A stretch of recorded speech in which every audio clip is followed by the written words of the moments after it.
තෙරුවන් සරණයි. සුබ උදෑසනක් වේවා. දයාබර දුවේ පුතේ ස්වාධීන රූපවාහිනිය තක්සලාව ඉරුදින දහම් පාසල වැඩසටහනටයි දුවේ පුතේ හැමදෙනාම සම්බන්ධ වෙන්නේ. සමස්ත ලංකා ශාසනාශක මණ්ඩලය ඒ වගේම බෞද්ධ කටයුතු දෙපාර්තමේන්තුව මේ ආයතනවල පූර්ණ ආශිර්වාදයේ මඟ පෙන්වීම යටතේ විශේෂයෙන්ම සමස්ත ලංකා ශාසනාශක මණ්ඩලයේ විධායක සභික මාතර දිස්ත්‍රික්කයේ ශාසනාශක මණ්ඩලයේ ප්‍රධාන ලේකාධිකාරී අතිපූජනීය පරදුව ජිනරතන නාහිමිපාණන් වහන්සේගේ අනුශාසකත්වයේ යටතේ දුවේ පුතේ ඔබට මේ ස්වාධීන රූපවාහිනියෙන් ඉරුදින දහම් පාසල වැඩසටහන ක්‍රියාත්මක කරන්නේ. වසරයකට අධික කාලයක් දහම් පාසලට එන්න අවස්ථාව අහිමි වුණු අපේ දූල පුතාලා හැමදෙනාටම ස්වාධීන රූපවාහිනිය මගින් ඉරුදින දහම් පාසල ආරම්භ කරලා මේ සිදු කරන කාර්යය අපිට ආශිර්වාදයක් හැටියට සලකන්නත් පුළුවන්කම තිබෙනවා. සති කීපයක් පුරාවට ඉරුදින දහම් පාසලේ දහම් පාසල අවසාන ශ්‍රේණිය ඉගෙනුම ලබන දුවා දරුවෝ වෙනුවෙන් පාඩම් පැවැත්වුණා. අද දවසෙත් බලාපොරොත්තු වෙන ඒ වගේම පාඩමකින් ඔබට නව දැනුමේ අත්දැකීම් ටිකක් ලබා දෙන්නට. මීට පෙරත් ඔබට හැදෑරීමට තිබෙන බුද්ධ චරිතය පොතෙන් පාඩමක් මේ වැඩසටහන ඔස්සේ ඔබ නැරඹුවා, ඒ වගේම ශ්‍රවණය කළා. අද දවසෙත් බලාපොරොත්තු වෙනවා බුද්ධ චරිතය ආශ්‍රිතවම පාඩමක් ඔබ වෙනුවෙන් පැහැදිලි කරන්නට. දුවේ පුතේ ඔබ දන්නවා බුද්ධ චරිතය පොත කොටස් දෙකකින් සමන්විතයි. පළමු කොටසේ මාතෘකා 4ක් තිබෙනවා. ඒ මාතෘකා 4න් හතරවෙනි මාතෘකාව විශේෂයෙන්ම බුද්ධ කාලන ಭಾರತයේ පැවතිච්ච ශ්‍රමණ සම්පදාය පසුබිම පිළිබඳවයි සාකච්ඡා කරන්නේ. මෙන්න මේ පාඩමට අදාළ අවසාන කොටසේ ඒ ශ්‍රමණ සම්පදායන් පිළිබඳව පැහැදිලි කරන කරුණු කාරණායි අද දවසේ පැහැදිලි කිරීමටත් බලාපොරොත්තු වෙන්නේ. පාඩමේ අන්තර්ගතයේ හැටියට මුලින්ම අපි හඳුනාගත්තොත් අපි අපේ අවධානය යොමු කරමු මුලින් මේ වෙනුවෙන් ඔබට ඉගෙනීමේ පහසුවට අවබෝධ කර ගැනීමටත් ඉදිරියට පහසු වෙනවා ඉදිරි කාරණා මොනවද කියන කාරණාව පිළිබඳව. පළමුවෙන්ම බුද්ධ කාලීන ශ්‍රමණ ගුරුකුල කියන මාතෘකාව යටතේ අපි අපේ අවධානය යොමු කරමු. දෙවනුව බුද්ධ කාලීන ಭಾರತයේ පැවති දෘෂ්ටිවාද පිළිබඳව අපි සාකච්ඡා කිරීමට බලාපොරොත්තු වෙනවා. ඒ වගේම දස අව්‍යාකෘත ප්‍රශ්න තුන්වෙනුව අවසාන වශයෙන් බුද්ධ කාලීන ಭಾರತයේ පැවති තවත් දාර්ශනික මතවාද කීපයක් පිළිබඳවත් අපි අපේ අවධානය යොමු කරමු. ඒ අන්තර්ගතයට අදාළව ඉගෙනුම් ඵල හැටියට මෙන්න මේ කාරණා අපි අද දවසේ ඔබට නව අත්දැකීම් හැටියට එකතු කරගන්නට සූදානම් වෙන්න අවශ්‍යයි. පළමු තේමාව වෙන බුද්ධ කාලීන ශ්‍රමණ ගුරුකුල යටතේ ශ්‍රමණ ගුරුකුල කීපයක් පිළිබඳ අපේ අවධානය යොමු වෙනවා. ඒ අතර පරිබ්‍රාජක, අචේලක, ආජීවක, ජටිල හා නිගණ්ඨ යන සම්ප්‍රදායන් පිළිබඳවයි ඒ අනුව අපේ අවධානය යොමු වෙන්නේ. ඊට අමතරව ඒ ಭಾರತයේ පැවති දෘෂ්ටි වාද අතර ඒ අපේ මුල් බුදු සමයේ පැහැදිලි කරන දෙසටක් ඒ දෘෂ්ටීන් පිළිබඳවත් අපේ අවධානය යොමු වෙනවා. තුන්වෙනි මාතෘකාව දස අව්‍යාකෘත පිළිබඳව බෞද්ධ මූලාශ්‍රය අනුව අපේ අවධානය යොමු වෙනවා. ඒ වගේම හතර වෙනුව බුද්ධ කාලන ಭಾರತයේ පැවති තවත් ඒ දාර්ශනික මතවාද තුනක් වෙන ඊශ්වර නිර්මාණවාදය, අහේතු අප්‍රත්‍යවාදය සහ පුබ්බේකත හේතුවාදය යන ඒ ඉගැන්වීම් පිළිබඳව අපේ අවධානය යොමු වෙනවා. මේ විදිහට මේ ඉගෙනුම් ඵල හැටියට මේ කාරණා තමන් මෙතෙක් දැනගෙන ඉන්න කාරණා හැටියට තහවුරු කරගන්නටත් අලුතෙන් එකතු වෙන විෂය කාරණා නව අත්දැකීම් හැටියට තමන්ගේ ඒ දැනුම් සම්භාරයට එකතු කරගන්නටත් මම ආරාධනා කරනවා. දුවේ පුතේ අපි මුලින්ම අපේ පළමු මාතෘකාවට අපි පිවිසෙමු. බුද්ධ කාලීන ශ්‍රමණ ගුරුකුල. ශ්‍රමණ කියන වචනේත් එක්ක අපි භාවිත කරනවා ගුරුකුල. ගොඩක් වෙලාවට ඔයගලන්ට ඇහිලා ඇති ඔයගොල්ල පොතපත කියවනකොට ඒ වගේම අපේ බෞද්ධ සූත්‍ර බෞද්ධ පොතපත හදාරනකොට භාවිත වෙන ප්‍රකට වචන දෙකක් තිබෙනවා. එකක් තමයි බ්‍රාහ්මණ සම්පදාය ගැන කියවෙනවා. ඊළඟට ශ්‍රමණ සම්පදාය ගැන කියවෙනවා.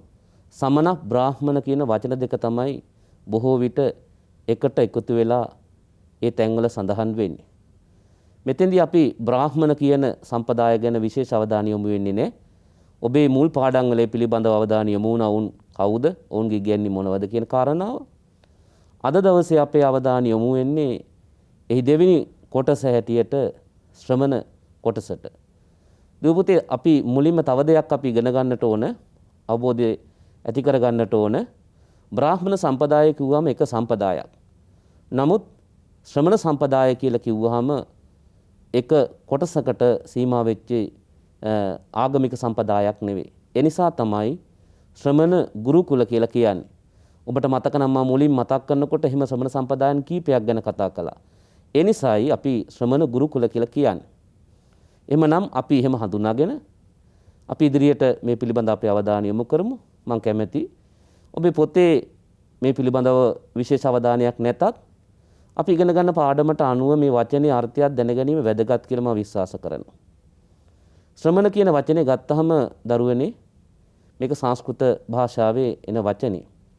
අපි පාලියෙන් කියනවා නම් ඒ වචනේ සමනේනවා බ්‍රාහ්මණේනවා කියන වචන ඔබට හුරු ඇති.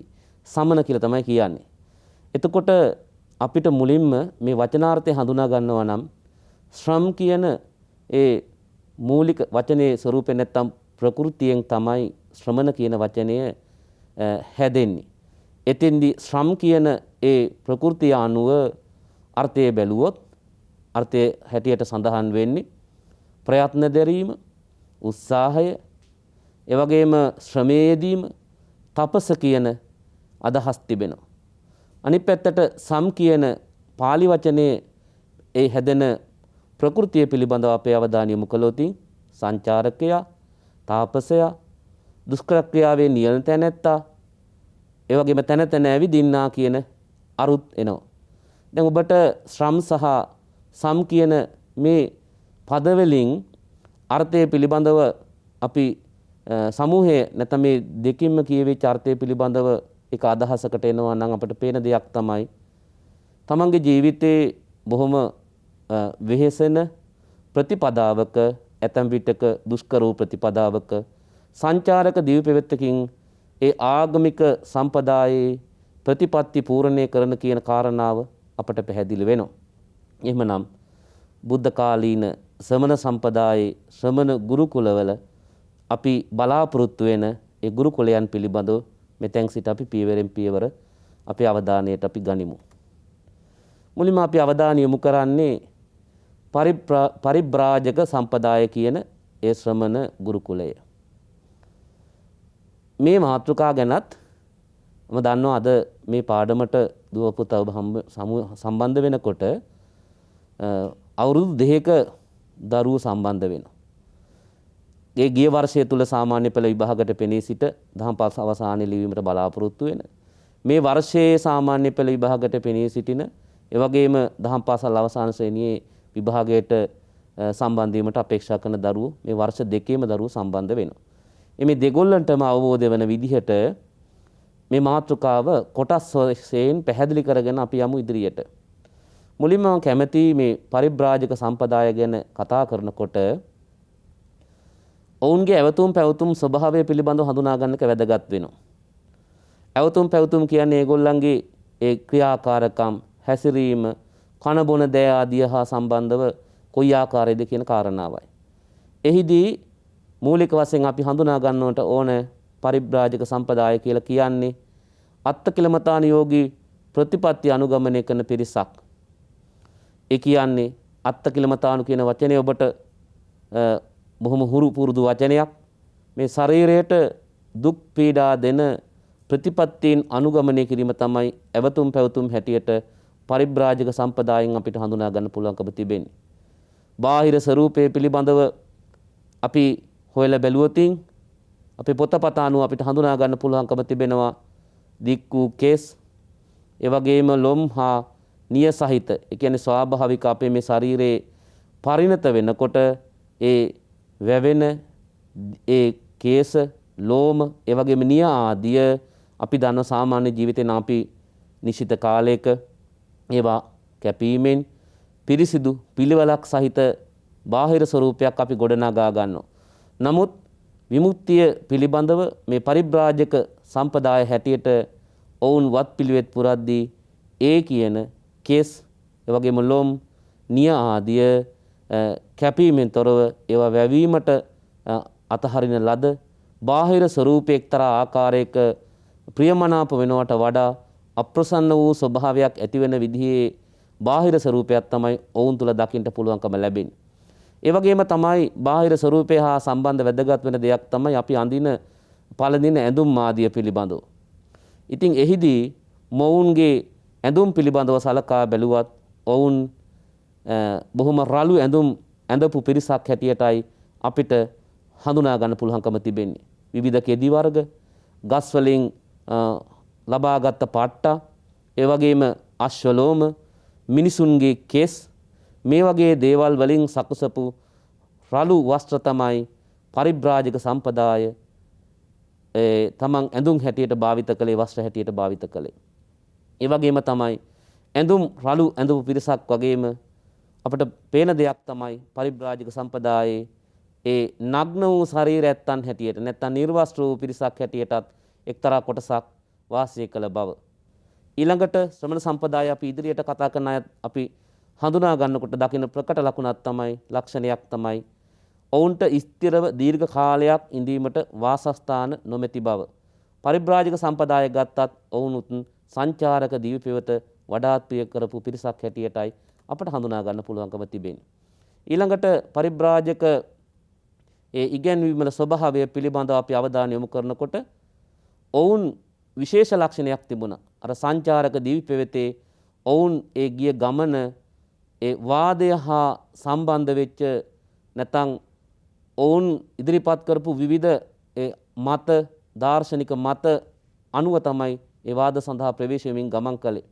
ඒ අනුව ලෝකයේ පිළිබඳව ප්‍රශ්න නගමින් ලෝකේ ශාස්වතද, අශාස්වතද, ලෝකේ අන්තවත්ද, අනන්තවත්ද, මේ ශරීරයයි ජීවය කියන්නේ එකක්ද නැතිනම් දෙකක්ද, මේ ආදී වශයෙන් ඒ ප්‍රශ්න නගමින් සංචාරය යෙදුනා. අනෙත් අය වාදයට පොළඹවා ගන්න කටයුතු කළා. ඒ අය සමග වාදය කළ සමහරලාට උන්ව පරාජය කළ තමන්ගේ ඒ පරිබ්‍රාජක සම්පදායට ඇතුළත් කරගන්න. ඇතැම් විටකදී ඔවුන්ගේ ලක්ෂණයක් හැටියට ඔවුන් පරාජය වුණොත් යම් ආගමික සම්පදායකට ඒ සම්පදායට අනුගත වෙන්නට කටයුතු කරපු ස්වභාවයක් තමයි අපිට පරිබ්‍රාජක සම්පදාය තුළ අපිට හඳුනා ගන්න පුළුවන්කම තිබෙන්නේ. විශේෂයෙන්ම ඔවුන් මේ වාදයට යනකොට දණ්ඩක් අතෙන් දරමින් යෑම තවත් ලක්ෂණයක්. බුද්ධ කාලයේ පිළිබඳව අපි අවධානය යොමු කළොත් බොහොම ප්‍රකට පරිබ්‍රාජක නැත්නම් අපි මෙතෙන්දී සිංහල වචනයත් අපි අවධානය යොමු කරමු. පිරිවැජි කියන්නේ ඒකයි. පිරිවැජියන් කීප දෙනෙක් පිළිබඳව අපේ බණ පොතෙන් අපිට හඳුනා ගන්න පුළුවන්කම තිබෙනවා. වච්චගොත්ත, දීඝනක, ඒ වගේම නිග්‍රෝධ වැනි පරිබ්‍රාජකයන් තමයි අපිට එහෙම හඳුනා ගන්න පුළුවන්කම තිබෙන්නේ. වච්චගොත්ත පිරිවැජිය බුදුරජාණන් වහන්සේ සමග ඒ සාකච්ඡා කරපු ඒ වච්චගොත්ත කියන නමින්ම සඳහන් වෙන සූත්‍ර පවා තිබෙනවා. දීඝනක කියන පිරිවැජියා පරිබ්‍රාජකයා පිළිබඳවත් අපි විශේෂයෙන්ම සඳහන් කරනවා.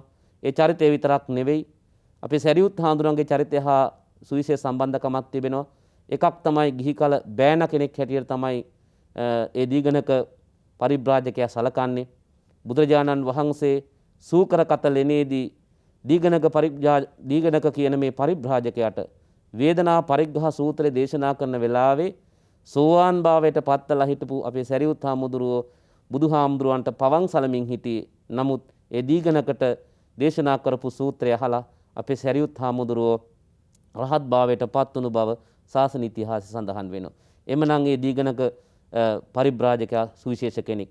නිග්‍රෝධ කියන පිරිවැජියත් වැදගත් වෙනවා. ඒ කාරණාව ඊළඟ කාරණාවත් එක්කම සම්බන්ධ කරලා කතා කරොත් බුදුහාමුදුරුවෝ සහ ශ්‍රාවකයන් අතර පිරිවැජියන් හා තිබුණු ඒ සම්බන්ධතාව ගැන කතා කරනකොට ගොඩක් වෙලාවට භික්ෂුන් වහන්සේලා සමග බෞද්ධ ශ්‍රමණ සම්පදාය සමග සමහරලාවට සාකච්ඡා කළ වාදයට පැමිණි අවස්ථා බුදුහාරෝ සමග සුහදව කතා කරපු සංවාදයේ දුණු අවස්ථා විතරක් නෙවෙයි අපේ බුදුහාමුදුරුවෝ දරුවනේ සමහර වෙලාවට මේ පරිබ්‍රාජකයන්ගේ ආරාම වලට වැඩම කර බව සඳහන් වෙනවා.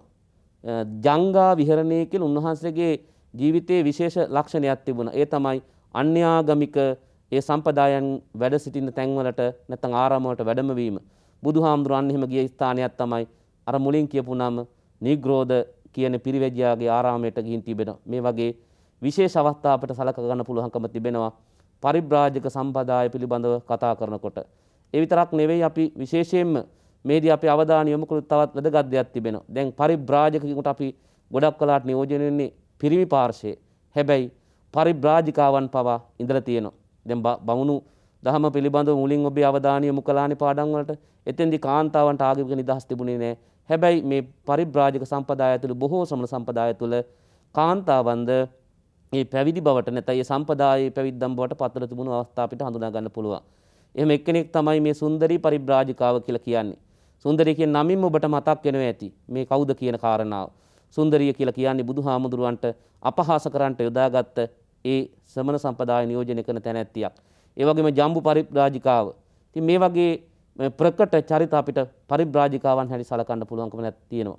ඒ වගේම දෙවෙනි සම්පදාය ගත්තොත් අචේලක සම්පදාය. චේල කියන වචනේ සිංහල අර්ථ තමයි සේල කියන්නේ ඇඳුම් කියන එකයි.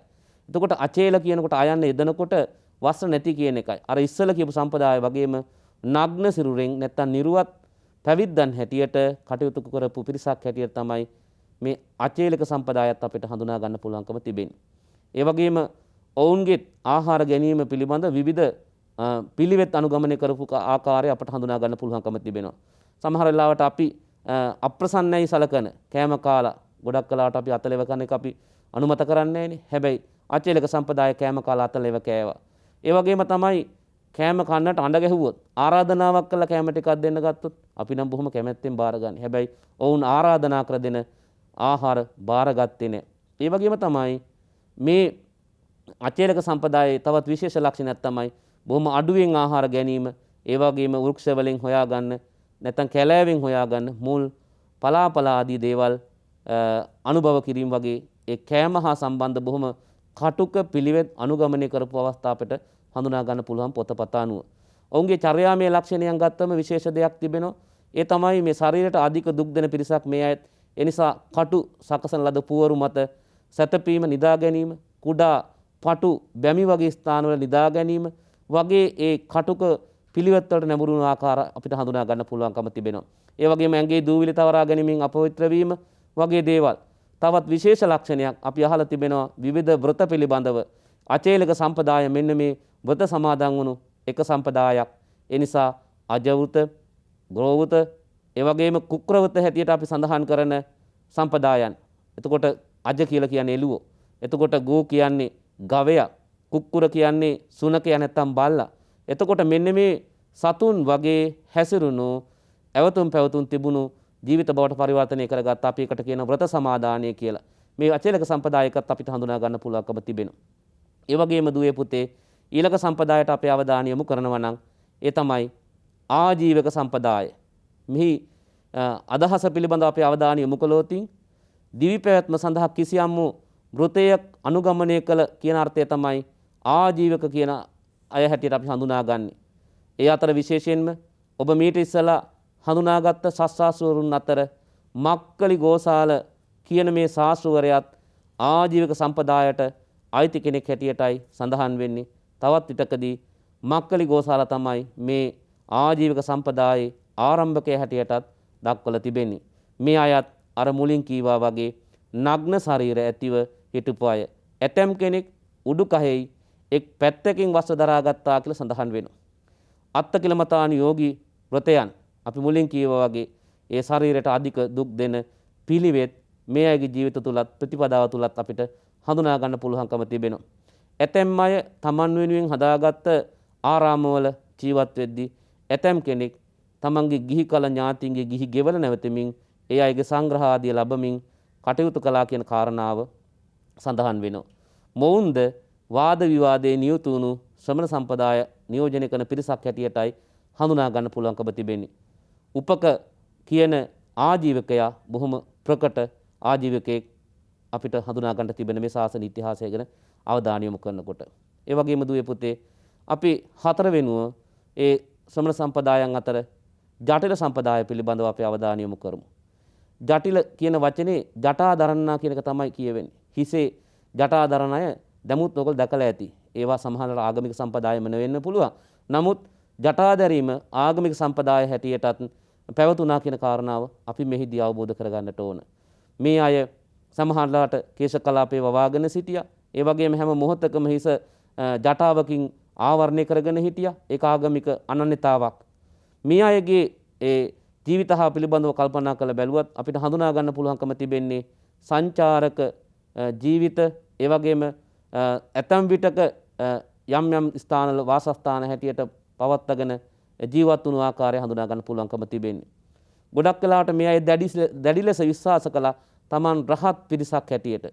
කොහොම නමුත් අනෙකුත් සම්පදායන් හා පිළිබඳව කල්පනා කරලා බලනකොට බොහොම ඇවතුම් පැවතුම් ඇති උපශාන්ත පෙනුමක් ඇති පිරිසක් හැටියට තමයි ජටිලයන් පිළිබඳව සඳහන් වෙන්නේ.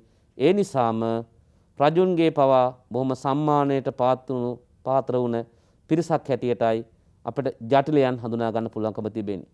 ආගමික වත්පිළිවෙත් පිළිබඳව කල්පනා කරනකොට මේ අයගේ චර්යාවන් දෙකක් අපිට විශේෂයෙන් හඳුනා ගන්න පුළුවන්. එකක් තමයි ගිනි දෙවියන් පිදීම. එතකොට ඔබට මතක් වෙනවා නම් අපේ බුදුහාමුදුරුවෝ මම ඊළඟ කාරණාව පැහැදිලි කරන තැනට එන කාරණාව දැන් මතක් කරන්නම්. උරුවෙල කාශ්‍යප හමු වෙන්නට ගිය වෙලාවේ ඒ උරුවෙල කාශ්‍යප බුදුහාමුදුරන්ට වැඩයින්ට දුන්නේ ගිනිහල්ගේ. මේ ගිනිහල්ගේ තිබුණේ අන්න ගිනි දෙවියන් පිදීමට භාවිත කරපු නිසා. ඒ වගේම ජටිල සම්පදායේ තවත් දෙයක් තමයි උදක පාරිශුද්ධිය විශ්වාස කරපු එක. ඒ කියන්නේ ජලය තුල කිමිදෙමින් විවිධ ජල ක්‍රීඩාවලට සම්බන්ධ වෙමින් මේ අය Taman මේ ජලයෙන් පවිත්‍ර වීම පිළිබඳව විශ්වාසයක් තිබුණ පිරිසක්. එමනම් ජටිලයන් ජටාදරන ඒ වගේම ගිනි දෙවියන් පුදන උදක පාරිශුද්ධිය අනුගමනය කරන පිරිසක් හැටියට අපට හඳුනා ගන්න පුළුවන්. බුද්ධ කාලයේ පිළිබඳව අපේ අවධානය යොමු කළොත් දුවේ පුතේ උරුවෙල කාශ්‍යප, ඒ වගේම නදී කාශ්‍යප, ඒ වගේම ගයා කාශ්‍යප කියන මේ ජටිල තුන්දෙනා වැදගත් වෙනවා. මේ තුන්දෙනා සහෝදරයන් හැටියටයි සඳහන් වෙන්නේ. නමුත් ඒ සහෝදරයන් තුන්දෙනාම පිරිස් සහිතව නායකත්වය දෙමින් කටයුතු කරපු නායකයන් හැටියට ආගමික නායකයන් හැටියට කටයුතු කරපු ආකාරය අපිට හඳුනා ගන්න පුළුවන්. උරුවෙල කාශ්‍යප හමුවෙන්ට අපේ බුදුහාඳුරු මුලින් වැඩි. ඒ වැඩපු වෙලාවේ රහත් බවට පත් වුණා කියන අවබෝධයෙන් හිටපු බුදුහාඳුරුවන්ට එතරම්ම ගරුත්වයක් දක්වුවේ නැහැ. ඒ නිසානේ අර ගිනිහල්ගේ ඉන්නට දුන්නේ විවිධ ප්‍රාත්‍යහාර පාලා තමයි බුදුහාඳුරු පිළිබඳව උරුවෙල කාශ්‍යප මේ ජටිල නායකයා පැහැදෙන්නේ. ඔයගොල්ලෝ අහලා ඇති සමහරලාට 80 මහා ශ්‍රාවකයෝ ගැන කතා කරනකොට අපි උරුවෙල කාශ්‍යප මහරහතන් වහන්සේ කියලා කියන නම් ඒ මහරහත් භාවයට පත් වෙන්නේ මේ බුදුහාඳුරන්ගේ දහම් ශ්‍රවණය කිරීමෙන් පසු. ඒ වගේම තමයි නදී කාශ්‍යප, ගයා කාශ්‍යප මේ අය හැමෝම අර එකම ගංගාවක ඉවුරේ හිටියේ, උඩම හිටියේ උරුවෙල කාශ්‍යප. එතකොට ඔහු තමන්ගේ ජටා ආදී සියලු දේවල් ගඟට දාලා පැවිදි වෙනකොට මේ දේවල් ගසාගෙන යනකොට ඒ සංඥාවෙන් නදී කාශ්‍යපත් ඒ අයගේ ඒ කියන විදිහටම ජටාදිය ගඟට දැමීමෙන් ඒ සංඥාවෙන් ගයාකාශපත් කියන මේ හැම කෙනාම බුදුන් හමුවට පැමිණලා බුදුහාඳුරන්ගෙන් බණ අහලා මේ ශාසනයට ඇතුළත් වුණු පිරිසක් හැටියටයි හඳුනා ගන්න පුළුවන්කම තිබෙන්නේ. මේ විදිහට මේ ජටිල කියන සම්පදාය පිළිබඳවත් අපි හඳුනා ගන්නකොට ওই විදිහට මේ වැදගත් කාරණා පිළිබඳව අපි මතකේ තබා ගන්නටත් අවධානය යොමු කිරීමටත් අපට අවශ්‍ය වෙනවා. ඊළඟට අපි මේ ශ්‍රමණ ගුරුකුල හැටියට කතා කරනකොට කතා කරන අවසාන කොටස තමයි මේ ඔබට දිස්වෙන්නේ තිරේ. ඒ තමයි නිගණ්ඨ කියලා කියන්නේ. නිගණ්ඨයන් පිළිබඳව කතා කරනකොට දුවේ පුතේ මේට ඉස්සෙල්ලත් ඔබේ අවධානය යොමු වෙන්නට ඇති. ඒ තමයි ශාස්ත්‍රාසුවරු ගැන කතා කළා. ශාස්ත්‍රාසුවරු ගැන කතා කරනකොට ඒ ශාස්ත්‍රවරු 6 දෙනෙක් ගැන කතා කරන්නේ. ඒ 6 දෙනාගෙන් අවසාන වශයෙන් කතා කරන කෙනා තමයි නිගණ්ඨ නාථපුත්ත කියලා කියන්නේ. එතකොට නිගණ්ඨ නාථපුත්ත තුමා බුද්ධ කාලයේ මේ සම්පදායේ ඒ කියන්නේ නිගණ්ඨ සම්පදායේ නායකයා හැටියට සැලකනවා. ඉන් අදහස් වෙන්නේ ඒ බුද්ධ කාලයේ නායකයා වෙද්දී ඊට ඉස්සෙල්ලා පවා මේ සම්පදායේ නායකයන් සිටි බව. ජෛන මහාවීර කියන නමෙන් තමයි නිගණ්ඨ නාථපුත්තුමා හඳුන්වන්නේ. ඒ වගේම අපි දන්නවා ජෛන ආගම අදත් ඉන්දියාවේ තියෙනවා. ඒතර ජෛන ආගම එතකොට නැත්තම් නිගණ්ඨාගම හැටියට මේ වචන භාවිත කරද්දී මේ දෙකින්ම හඳුනා ගන්න එකම සම්පදාය ඒ තමයි අපි දැන් අපේ අවධානය යොමු වෙන නිගණ්ඨ සම්පදාය කියන කාරණාව. මේ විදිහට දුවේ පුතේ මේ සම්පදාය පිළිබඳව කල්පනා කරලා බැලුවත් විශේෂයෙන්ම අපේ අවධානය යොමු වෙන්නට ඕන මේ සම්පදාය ගැන. ඒ තමයි බුද්ධ කාලේ නායකයා හැටියට ඉන්න මේ අපි කතා කරන නිගණ්ඨ නාථපුත්තුමා කියලා කියන්නේ බොහොම කීර්තිමත් ආගමික නායකෙක් බුද්ධ කාලේ වෙනකොට බුදුහාඳුරෝට අපිට සමාන කරන්න බැරි වුණත් ඔහු ශ්‍රේෂ්ඨ නායකයෙක් හැටියට හැම කෙනා තුලම කීර්තියක් දරපු කෙනෙක් හැටියටයි අපිට ශාසන ඉතිහාසයෙන් හඳුනා ගන්න පුළුවන්කම තිබෙන්නේ. ඒට හේතුව තමයි ඔහු ඉදිරිපත් කර සුවිශේෂ වූ ඉගැන්වීම්. එනිසා අනිත් බොහෝ සම්පදායන් තුළ අපි දකින කර්මවාදය කර්මයේ විපාක පිළිබඳව විශ්වාස නොකරද්දී කර්මය පිළිබඳව දැඩි ලෙස විශ්වාස කරපු සම්පදාය තමයි නිගණ්ඨ සම්පදාය කියලා කියන්නේ. මේ විශේෂයි. ඒ වගේම තමයි මේ සම්පදාය ගත්තහම ඔවුන් කොටස් දෙකක් හැටියට අපි පැහැදිලි කර ගන්න ඕන. ඒ තමයි සුදුවත් හැඳි නිගණ්ඨ පිරිස. එය හඳුන්වනවා ශ්වේතාම්බර කියලා. එතකොට ශ්වේත කියන්නේ සුදු කියන එකයි. එනම් සුදුවත් ඇඳපු අඳින නිගණ්ඨයින්. ඒ වගේම තමයි දිගම්බර. ඒ අය කීවේ අපි දිසානමෙති වස්ත්‍ර අඳිනවා කියලා.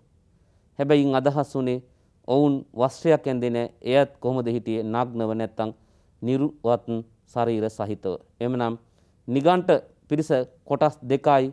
ඒ කොටස් දෙක මොනවද? ශ්වේතාම්බර සහ දිගම්බර. අපි තවදුරටත් මේ සම්පදාය ගැන අපි අවධානය යොමු කරමු.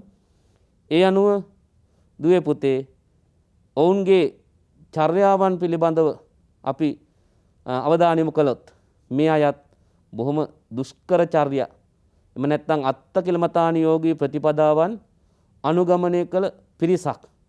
Taman පව් තවන්නට පව් ගෙවා දවන්නට මේ දුෂ්කර පිළිවෙත් අනුගමනය කළා. ඒ වගේම දූවිලි තවරා ගැනීම ආදී වශයෙන් අපවිත්‍ර ස්වභාවයකුත් ඒ අය තුල දකින්න පුළුවන්කම තිබෙනවා. ඒ අයත් ආහාර ගන්නකොට විවිධ පිළිවෙත් අනුගමනය කරලා තියෙනවා. මම ඔබට මතක් කළා අත්තකිලමතාන යෝගී ප්‍රතිපදාව මේ අය අනුගමනය කළ බව. එහි ප්‍රබල අවස්ථාවක් තමයි පංචතාපය කියලා කියන්නේ. ඉතින් මේ අවසානයේට පෙනී සිටින දරුවෝ විතරක් නෙවෙයි සමහර ලාවට උසස් පෙළ බෞද්ධ ශිෂ්ටාචාරය හදාරන දරුවෝත් ඉන්නවා. මේ අයටත් මේ කාරණා වැදගත් වෙනවා. මොකද්ද මේ පංචතාපය කියන කාරණාව අපි හොයලා බැලුවොත් පස් ආකාරයකින් තැවීම කියන එකයි. කියන්නේ එකම විට පස් ආකාරයකින් මේ ශරීරය තාපයට විවරණය කරලා තවනවා පීඩාගෙන දෙනවා. කොහොමද? ඒ තමයි මධ්‍යහන වේලාව. ඒ කියන්නේ දවල් අපි අද කිව්වොත් එම වර්තමානයේ දවල් 12ට කියන්නේ. මෙන්න මේ වගේ මධ්‍යහන වේලාවේ ගිනි මැල 4ක් ගහනවා. ගිනි මැල 4ක් ගහලා මැදට යනවා. මැදට ගියාම හතර පැත්තෙන් ඔන්න තැවෙනවා මේ ගිනි මැල වලින්. පස්වෙනි එක තමයි අර මධ්‍යහානයේ දැඩි හිරු රැස. ඉතින් අපිට දන්නවා 12 වෙනකොට අපිට හරි අමාරුයිනේ. හැබැයි ಭಾರತයේ ගත්තොත් මීටත් වඩා අමාරුයි. යම් යම් කාලවල අධික සීතල තියෙද්දි අධික ප්‍රශ්නේ තියෙන අවස්ථාවක් තිබෙනවා. ඉතින් එවැනි කාලයක මේ හිරුගේ රශ්මියමුත් තැවීමට ලක් වෙනවා කියන මොනතරම් වෙහෙසකර දුෂ්කර කාර්යයක්ද කියලා අපිට තේරුම් ගන්න පුළුවන්. බලන්න මේ සමන සම්පදායන් ගත්තහම මේ අය විමුක්තිය පිළිබඳව මොනතරම්නම් වෙහෙසුණාද නැත්නම් පීඩාවින්දද කියන කාරණා. මේවා නිවනට හේතු වෙන කාරණා නොවන බැවින් අපි ප්‍රතික්ෂේප කළත් අපි තේරුම් ගන්නට ඕන විමුක්තිය පිළිබඳ මොනතරම් පිපාසයකින් හිටියද විමුක්තිය පිළිබඳ මොනතරම් අවදිකමකින් මේ අය හිටියද කියන කාරණාව. ඒ නිසා මේ විදිහට ඒ අය තුලත් අපි හඳුනා ගන්නවා දුවේ පුතේ ඒ දුෂ්කර වූ පිළිවෙත් අනුගමනය කිරීම. තවත් සුවිශේෂ දෙයක් මම මුලින් කීවා බොහොම ප්‍රකට කීර්තිමත් කෙනෙක් හැටියට නිගණ්ඨනාත පුත්තුමා. ඇයි එහෙම කියන්නේ? ඒ අතර විශේෂ දෙයක් තමයි ඔහුගේ ඉගැන්වීම් බොහොම පරම අවිහිංසාවාදයේ පදනම් කරගත්ත ඉගැන්වීම් හැටියටයි දහමේ සඳහන් වෙන්නේ.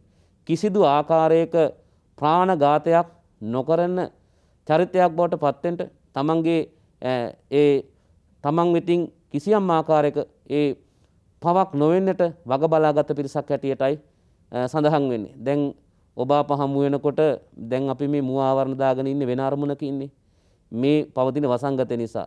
හැබැයි අපිට මේක අලුත් වෙද්දි මේ නිගණ්ඨ සම්පදායට නම් ඒක අලුත් දෙයක් හැම නෙවෙයි. ඒ අය හැම වෙලාවෙම මෙහෙම මුව ආවරණය කරගෙන හිටියේ. බලන්න අපිට මොනතරම් අමාරුද. ඒ අය විමුක්තිය හැටියට මුව ආවරණ දාගෙන හිටියා. මොකද හේතු දන්නවද? නොපේන කුඩා සතුන් පවා අපේ මේ මුව නිසාවෙන් විනාශයට පත් වෙන්න පුළුවන් කියන අරමුණ ඇතිව. එතකොට ඒ අය ඉගන්වපු ඉගැන්වීම් අතර ඊතරම් මේ අවිහිංසාවාදී ක්‍රියාත්මක වෙද්දී මම ඔබට දක්වලා තිබෙනවා මේ විශේෂ ඉගැන්වීම් කීපයක්. ඒ තමයි පංචශීලය, ත්‍රිදණ්ඩය, චතුයාම සංවරය ආදී තවත් ඉගැන්වීම් කීපයක් තිබෙනවා. මම කීපයක් මේ දැක්ුවේ. මේ පංචශීලයේ කියමු අපට වගේම මේ ජෛන සම්පදාය නැත්නම් නිගර සම්පදායටත් තිබුණා පංචශීල ප්‍රතිපදාවක්. ත්‍රිදණ්ඩ කියන්නේ අපට තිදොර වගේ අපි දන්නවා සිත කය වචනේ තිදොර පිළිබඳව අපි කතා කරනවා. කාය දණ්ඩ, වචී දණ්ඩ, මනෝ දණ්ඩ කියලා ඒ විදිහටම දණ්ඩ කියන වචනේ භාවිත කළා වුන් මේ අපේ තුන්දොර ගැන වගේම ඉගැන්වීමක් කළා. හැබැයි වෙනසක් තිබෙනවා. අපි දන්නවා අපි අපේ බෞද්ධ ඉගැන්වීම් අනුව අපි ප්‍රබල දේ හැටියට සලකන්නේ හිතනේ. සිත කය වචනය අතරින් ප්‍රබල හැටියට සලකන්නේ හිත. හැබැයි ඒ අය කාය දණ්ඩය තමයි ප්‍රබල කියලා සැලකුවා. හැබැයි බුදුහාමුදුරුවොත් එක වාද කරන්න ආපු අය ඒ මතය වහා ඉවත් කරගෙන බුදු සමයට අනුගත වුණ අවස්ථා තිබෙනවා. අපි එහෙම කෙනෙක් ගැන පස්සේ කතා කරනවා. ඉතින් ඊළඟ දේ තමයි චතුයාම සංවරය මේ අය ගන්නපු. අර මම කීවේ මුලින් පරම අවිහිංසාවාදය ගැන. එතකොට පරම අවිහිංසාවාදයට අනුරූපීව තමයි ගොඩක් කලාට අපි දකින්නේ මේ චතුයාම සංවරය අනුගමනය කිරීම. එතකොට මේ වගේ ඉගැන්වීම් ඒ සබ්බවාරි වාරිතෝ, සබ්බවාරි යුතෝ, සබ්බවාරි ධුතෝ, සබ්බවාරි පුටෝ කියලා සඳහන් වෙන මෙන්න මේ චතුයාම සංවරය තමයි ඔවුන් අනුගමනය කළේ. එයින් අදහස් කළා අර නව කර්ම. දැන් ගොඩක් කලාවට අපි මෙතන තිරේ සඳහන් නොකරත් වැදගත් වෙන දෙයක් තිබෙනවා. මොවුන් పూర్ව කර්මය, පෙර කර්මය තමයි පිළිගත්තේ. ඒ කියන්නේ පෙර කර්මයට අනුව තමයි මේ ජීවිතය ගත කරන්න කියන එක දැඩිව පිළිගත්තා. සබ්බං කතං පුබ්බේකත හේතුවාදී කියලා අපේ පොත්වල සඳහන් වෙන්නේ මේ සියල්ලටම හේතුව පෙර කර්මය කියලා. ඒ නිසා පෙර කර්ම ගෙවා දමන්නට අර පංචතාපයේ වගේ දේවල් මුලින් මතක් කළේ. ඒවා අනුගමනය කරද්දී නව කර්ම, අලුත් කර්ම රැස් නොවෙන්නට තමයි චතුයාම සංවරය අනුගමනය කළා කියලා සඳහන් වෙන්නේ. මේ වගේ ඒ ගැඹුරු ඒ වගේම පුළුල් දහමක් දේශනා කරපු සම්පදායක් හැටියට තමයි අපිට සලක ගන්න පුළුවන්කම තිබෙන්නේ. දැන් අපි මේ කතා කරන නිගණ්ඨ සම්පදාය. ඊළඟට බුදු සමය හා සම්බන්ධව අපි අවධානය යොමු කළොත් ගොඩක් වෙලාවට මේ නිගණ්ඨ සම්පදායේ අතවැසියන් නැත්නම් යාගම අනුගමනය කළ අය බුදුහාඳුරෝ හමුවට විත් බුදුදහම වැළඳගත් අවස්ථා තිබෙනවා. එවැනි සුවිශේෂ අවස්ථාවක් නිරතුරුව අපි කතා කරන අවස්ථාවක් තමයි උපාලි ගෘහපතියා කියලා කියන්නේ. බොහොම ප්‍රධාන පෙළේ අනුගාමිකයෙක්, දායක මහත්මයෙක්.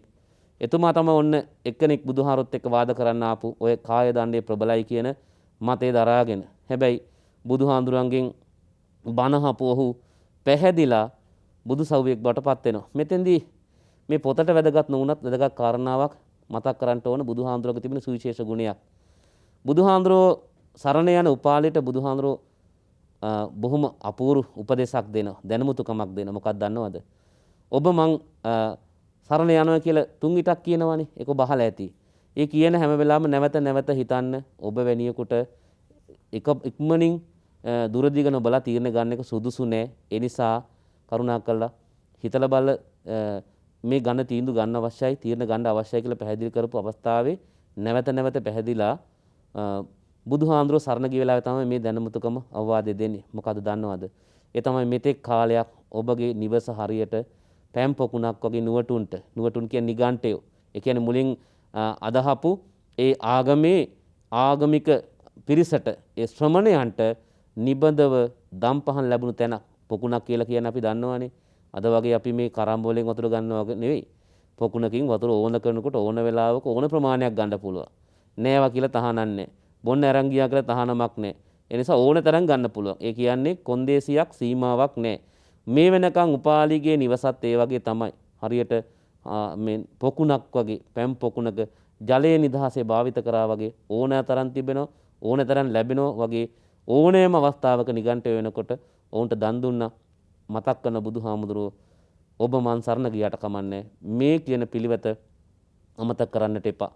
මේක දිගටම අනුගමනය කරන්න කියන කාරණාව දෙනවා. ඒ කියන්නේ බුදුහාරවන්ගේ තුල අපි මෙතන කතා නොකරත් බොහොම ආගමික සහනශීලීත්වය අනුගමනය කරපු කෙනෙක්. එහෙම නැත්නම් තමන්ගේ පිරිස වඩා වර්ධනය කරගෙන තමන්ගේ ජීවිතේ ශ්‍රාවකයන් වැඩි පිරිසක් කරගත්ත අභිමානීය බුදුහාරව අපේක්ෂා කළේ නැහැ. තව කෙනෙකුට ලැබෙන ඒ ප්‍රත්‍යපහසුකම් දන් වේල බාධා කරන්නට උන්වහන්සේට අරමුණක් තිබුණේ නැහැ කියන කාරණාව උතරින් පැහැදිලි වෙනවා. ඉතින් දුවේ පුතේ අපි ඔය ගුරුකුල 5ක් පිළිබඳව මේ උන්ට කතා කළා.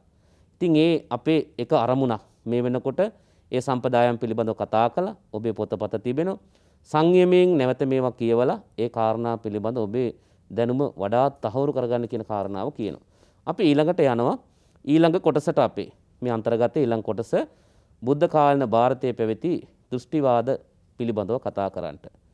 ඉතින් දෘෂ්ටිවාද කියන මාතෘකාව ගැනත් අපි අවධානය යොමු කරන්න ඕන. මේ දෘෂ්ටි කියන වචනේ ඔබට විවිධාකාරයෙන් ඇහිලා තියෙන ඒ වගේම හුරු වචනයක්. හැබැයි මේකෙදී ආගමික සම්ප්‍රදායන් හා කතා කරනකොට මේ දෘෂ්ටිවාදය කියන වචනේ ටිකක් පුළුල්ව විග්‍රහ කරගන්න ඕනේ. දැන් ඉතින් අවසාන ඉගෙන ගන්න ළමයි වුණාම අපි දන්නවා මේ ඉගෙන ගන්න අය හොඳින් ඉගෙන ගත්තාම තමන් ඉගෙන ගන්න දහම් පාසලට බොහොම අභිමාණයෙන් උගන්වන්නත් වෙනවනේ. ඒ නිසා මේ වචන ගැන හොඳ ශාස්ත්‍රීය දැනුමකුත් අවශ්‍යයි. අපි මේ ඔයගලන්ට උදව්වක් පමණයි මේ කරන්නේ. ස්වාධීන රූපවාහිනියත් එක්ක එකතු වෙලා. නමුත් ඔබට එහි ප්‍රවේශයක් හැටියට මම කරුණු කාරණා කීපයක් පැහැදිලි කර දෙන්න කැමැතියි. ඒ තමයි ගොඩක් වෙලාවට මේ දෘෂ්ටි කියලා කියන්නේ කිසියම් වූ සම්පදායක් පිළිබඳව ඇති කරගන්නා වූ මතය තමන් අවබෝධ කරගන්නව නැත්නම් තමන් තේරුම් ගන්න යමක් තිබෙනවනේ. ඒක ඇති වෙන්නේ කිසියම් වූ චින්තන ක්‍රියාවලියක් එක්ක. තමන් අහපු දේ පිළිබඳව හිතලා ඒ ක්‍රියාවලියක් එක තමයි. එතකොට එහෙම ක්‍රියාවලියක් තුළ ඇති වෙන ස්වභාවයක් තමයි ඒක දැඩිව එල්බ ගැනීම අවස්ථාවක් තමයි අපි දෘෂ්ටි කියලා කියන්නේ. ඉතින් දෘෂ්ටිගත වෙනවා කියලා කියන්නේ එකපාරට වෙන දෙයක් නෙවෙයි. මේවා කාලයක් ඒ ස්වභාවයන් පිළිබඳව භාවිත කරමින් අවබෝධ කරගනිමින් ඉන්න කාලය තුල තමයි ඇති වෙන්නේ. ඉතින් දුවේ පුතේ මේ දෘෂ්ටීන් පිළිබඳව කතා කරනකොට අපිට වැදගත් වෙනවා මේ ಭಾರತයේ මේ පැවතිච්ච මේ දෘෂ්ටි මම කියවනේ ටිකක් ගැඹුරු තත්වයකට පත්වීමක් කියලා එල්බ ගැනීමක් කියලා. එහෙම එන ඒ සුවිශේෂ ඉගැන්වීම් කොහොමද ආවේ? මේවා අපි මුලින්මුත් ඔබ කතා කරලා තිබෙන මම දන්නවා අනිත් පොත්වලත් ඇතැම් විට අඩු වැඩි වශයෙන් මේවා ඔබට අවධානය යොමු කරන්නට වෙනවා. ඒ තමයි අපි දන්නවා මේ ಭಾರತය මේ ආගමික සම්ප්‍රදායන් අපි දැන් කීපයක් කතා කළානේ. මේ කතා කරපු දේවල් අහම්බෙන් ආකස්මිකව පහළ වෙච්ච දේවල් එහෙම නෙවෙයි දුවේ පුතේ. මේ දේවල් ක්‍රමික විකාශනයක්. සමහරට ඔයගොල්ලෝ අහලා ඇති ಭಾರತೀಯ ඉතිහාසය ගැන කියනකොට වෛදික බ්‍රාහ්මණ ආරණ්‍යක උපනිෂද් කියලා මේ යුග ගැන. දැන් මුලින්ම කියවෙන්නේ උතන වෛදික කියන්නේ වේදවලට අයිති ත්‍රිවේදය එහෙම ඔයගොල්ලෝ දන්නවනේ. ඒ වේදවලට අයිති යුගය තමයි වෛදික කියලා කියන්නේ. එතකොට මේ වෛදික යුගය එතකොට මුල්ම අවස්ථාව. එතෙන්දී මිනිසුන්ගේ චින්තනයේ මෙහෙම වුණු ආකාරය. ඊට පස්සේ ඊට වඩා දියුණු තත්ත්වයක් තමයි බ්‍රාහ්මණ සම්පදායට එනකොට අපි දකින්නේ. මේ හැම එකටම අදාළ පොතේ පොත්පත් තියෙනවා ආගමික. දැන් වේද යුගයට අයිති පොත් තමයි අපි වේද සාහිත්‍ය කියන්නේ. ඒ වගේම බ්‍රාහ්මණ අවධිය නැත්නම් යුගයට අදාළ පොත් තමයි බ්‍රාහ්මණ සාහිත්‍ය කියලා කියන්නේ. ඒ වගේම ආරණ්‍යක යුගයට අයිති පොත් තියෙනවා ආරණ්‍යක කියන ග්‍රන්ථ. ඒ වගේම උපනිෂද් යුගයට අයිති ග්‍රන්ථ තියෙනවා උපනිෂද් ග්‍රන්ථ කියලා කඨෝපනිෂද කියන වචනේ මහලෑ සමහරලාට. ඉතින් මේ යුගවල මේ පොත්පත්වල තියෙන්නේ අන්න දාර්ශනික දැනුම. ක්‍රමක්‍රමයෙන් බුද්ධිය විකසිත කරගත්ත මේ තමන්ගේ ඥානය දියුණු කරගන්නට පෙළඹුණු උසස් ඥානයකට පියවරෙන් පියවර ආපු ස්වභාවයක් තමයි ಭಾರತೀಯ මේ ශ්‍රමණ සම්පදාය ඇතුළු අපි මේ කතා කරන ප්‍රජාව පිළිබඳව බුද්ධ කාලයකට අපි හඳුනා ගන්න පුළුවන්කම තිබෙන්නේ. එහි තියුණුම අවස්ථාව තමයි මේ උපනිෂද් අවධිය කියලා කියන්නේ. හිත පිළිබඳව අවදිකම යොමු වෙච්ච ඒ වගේම නුවණින් යමක් තේරුම් ගන්න උත්සාහ ගැනීමේදී ඒ තමන් පිළිබඳව විශ්වාසය වැඩි වුණා. ඒ කියන්නේ බාහිර බලවේග පිළිබඳව නෙවෙයි. එතකොට තමන්ම ඒ අත්පත් කරගන්න දැනුම අවබෝධය පිළිබඳව විශ්වාසය වඩාත් නැඹුරු වෙච්ච ඒ වගේ මේ සඳහා දියුණු වීම සඳහා ප්‍රතිපත්ති පුරපු යුගයක් තමයි අපි දකින්නේ උපනිෂද් අවධිය හැටියට. එතකොට මෙන්න මේ උපනිෂද් අවධිය වෙනකොට අන්න විවිධ දෘෂ්ටිවාද ආවා. ඉතින් අපි ඉදිරියට කතා කරන දෘෂ්ටි ගැන කතා කරනකොට අපිට පේනවා බෞද්ධ සාහිත්‍යයේ සඳහන් වෙනවා. ඒ අනුව දුවේපති අපිට හඳුනා ගන්න පුළුවන්කම තිබෙනවා මේ ගැඹුරු කතිකාවන් ඔස්සේ පහළ වෙච්ච මහා ඥාන සමුදාය තුල අපේ දහම තුල සඳහන් වෙන ආකාරයට අපි කියනවා නම් දෘෂ්ටීන් 62ක් තිබුණා කියන කාරණාව. ඉතින් ඔය ඒ දෘෂ්ටීන් ගැන ඉගෙන ගන්නකොට වැදගත් වෙන සූත්‍ර ගොඩක් තිබෙනවා. ඔබ දැන් උනක් කැමති නම් ඔන්න අන්තර්ජාලය හරහා ඕනනම් ත්‍රිපිටකය හදාරන්න පුළුවන් පුස්කල පොත් හෝ පන්සල්වල තියෙන ඒ පොත්පත් පෙරලන්නම අවශ්‍ය නැහැ. දැන් ඔබට රුචිකත්වයක් තියෙනවා ඒවා ගිහින් බලන්න පුළුවන්. ඒ අතර විශේෂයෙන්ම ඔය දීඝනිකායේ එන බ්‍රහ්මජාල කියන සූත්‍රය ඉතා වැදගත් වෙනවා. මේ බ්‍රහ්මජාල සූත්‍රය තමයි මේ දෘෂ්ටි පිළිබඳව අපි කතා කරනකොට අපිට වැදගත් වෙන කරුණු තිබෙන්නේ. ඉතින් ඒවා ගැඹුරෙන් අධ්‍යයනය කරන්න ඕන නම් ඔන්න මම නැවත මූලාශ්‍රය කියන මේක දීඝනිකාය කියන පොතේ සඳහන් වෙන්නේ බ්‍රහ්මජාල තමයි සූත්‍රයේ නම.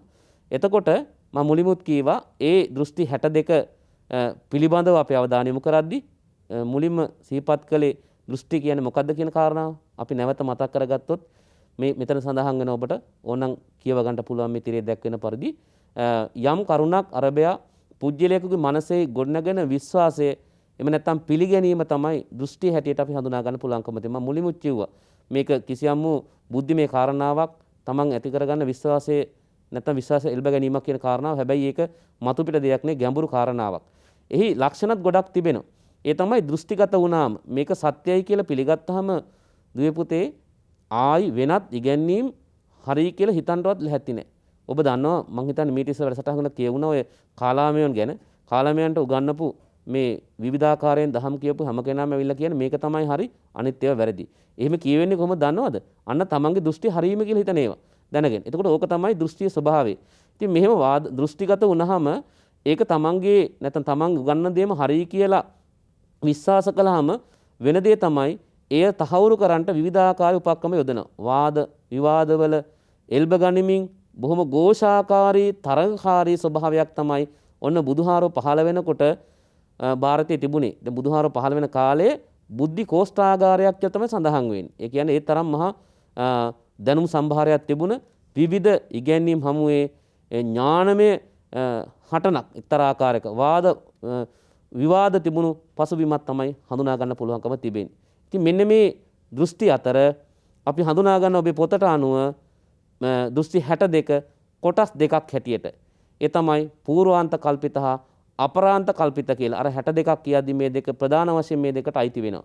එතකොට මේ පූර්වාන්ත කල්පිත කියන වචනයත් අපරාන්ත කල්පිත කියන වචනයත් ඉතා වැදගත් වෙනවා.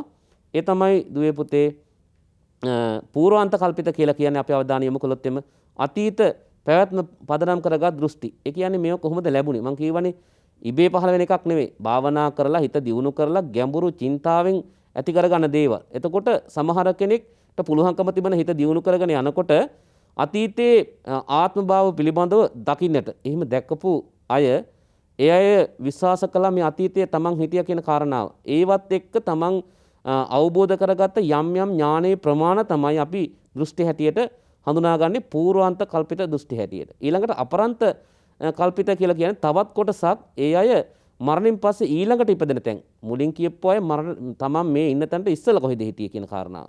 දැන් මේ අපරන්ත කල්පිත කියලා කියන්නේ අනාගතේ මේ දැන් ඉන්න තැනින් අපි මරුණට පස්සේ අපිට මොකද වෙන්නේ? අන්න විවිධ භව පේනවා. ඒවත් එක්ක අන්න ඇතිවෙන අවබෝධයත් එක්ක ඇතිවෙච්ච දෘෂ්ටි තමයි අපරන්ත කල්පිත කියලා කියන්නේ.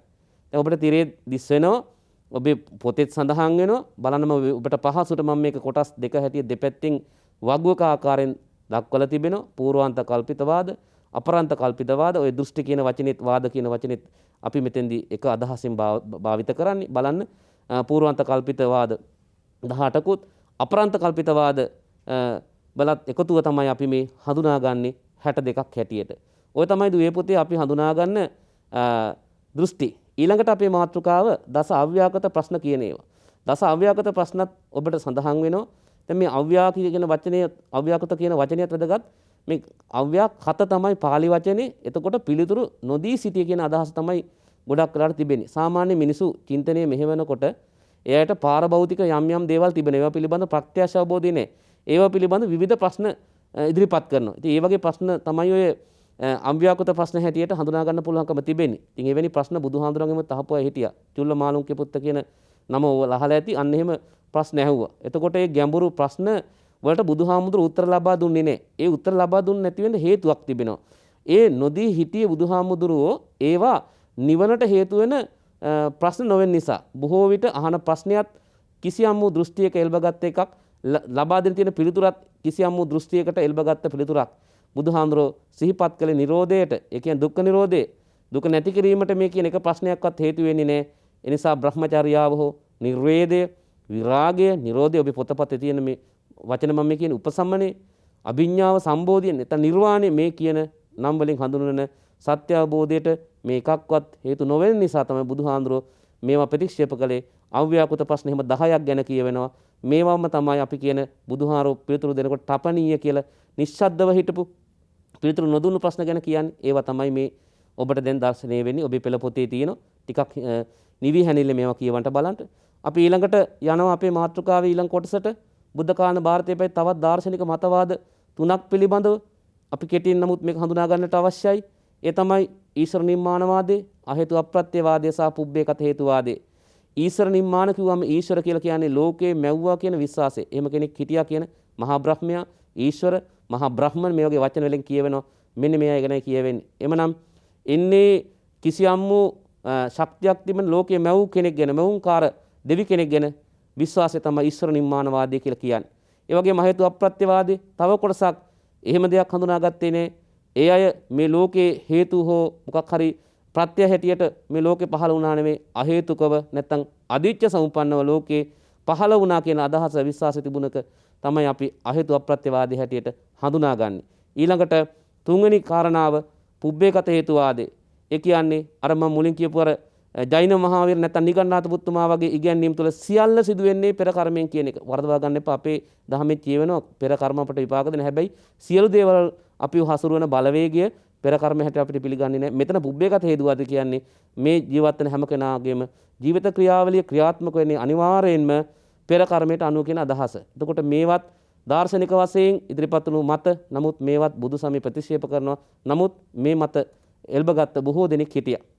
ඊළඟට අපි ඔය කතා කරපු සමන ගුරුකුල, ඒ වගේම දස අව්‍යාකෘත ප්‍රශ්න ආදී වශයෙන් අපි කතා කරපු දෘෂ්ටීන් පිළිබඳව සමස්තයක් හැටියට සැලකුවොත් දුවේ පුතේ මේ කාරණා සියල්ල වෙන වෙනම සියුම්ම එක එක විදිහේ දෘෂ්ටි හැටියට සලකා ගද්දී මේ සියලු දෘෂ්ටීන් අපිට හඳුනන්න පුළුවන් සමහරලාට සාස්වතවාදයට නැඹුරු වෙච්ච නැත්නම් උච්ඡේදවාදයට නැඹුරු වෙච්ච දෘෂ්ටි හැටියට.